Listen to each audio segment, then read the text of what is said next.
Hi guys, thank you for clicking this video. I know for a fact that all fanatics of House of the Dragon are anxiously waiting for season 2, just like we are. We all saw what happened at the end of House of the Dragon season 1 episode 10, where Aemond killed Luke. May his soul rest in peace. Or should we say, pieces. Yo, the lad was crushed like a tomato, fam. In this video, we will highlight why Vhagar disobeyed Aemond, and why Arrax breathed fire onto Aemond and his dragon. I'm sure after this video, you will be convinced that these two young boys knew nothing at all. In House of the Dragon Season 1 Episode 10, we saw how the chaos had risen in both houses, which were the Targaryens and Hightower. There was a waiting moment for one of the houses to start this war, and as we know, Princess Rhaenyra's throne had been stolen. She did not want to rule a kingdom full of ashes. Like, she's not like someone we know. Not gonna mention names. She needed to be strategic about everything. She decides to know all her allies, and that was when she sent Luke to Stormsend to give a message to Lord Lucerys Velaryon.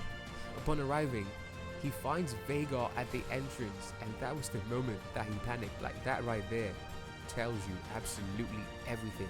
Now, he knew Aemond was going to be around, and just at the sight of Vhagar, yo, that made him shit his pants. I'm sure you would have done the same too if you came face to face with that. But why did Aemond kill Luke?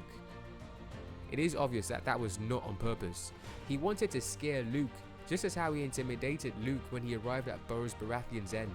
He wanted to take Luke's eye, and little Luke makes it clear that he was not there to start any war.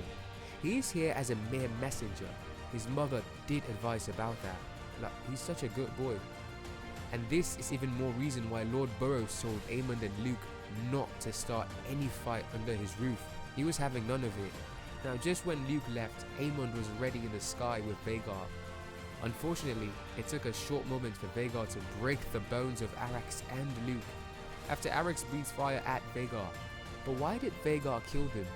And why did even Arrax spit fire in the first place?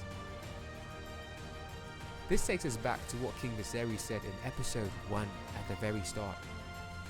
Indeed, Targaryens control the dragons, but not 100%. Like, think of it as having a pet dog, yeah? You do control it, but you need to know it's never 100%. His statement does not mean that they could not control the dragons.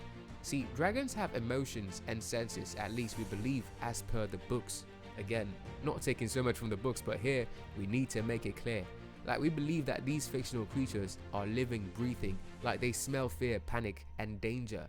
And that is why it is important to stay as calm as you can as a rider, and keep telling your dragon while you ride it.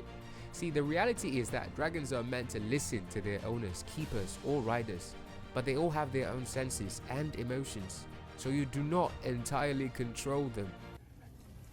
The idea that we control the dragons is an illusion. And that was what Luke was trying to do when he was leaving Stormsend. He panicked and also feared just seeing Vhagar. He spoke to Arrax to calm down, and yet the dragon could not but spit fire onto Vhagar. Now, fire cannot kill dragons. We already know this.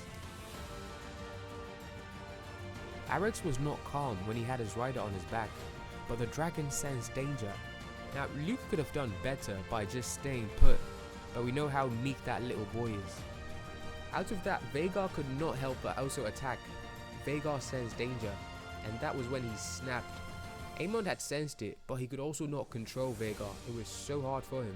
He is a new rider, a young lad trying to scare others, but in the end, he kills his own nephew. He kept telling Vhagar to serve him, but it was too late. Aemond had started a war, and Rhaenyra was not going to forgive him. A mistake that could have been avoided, but the recklessness of the one-eyed man is going to cause bloodshed.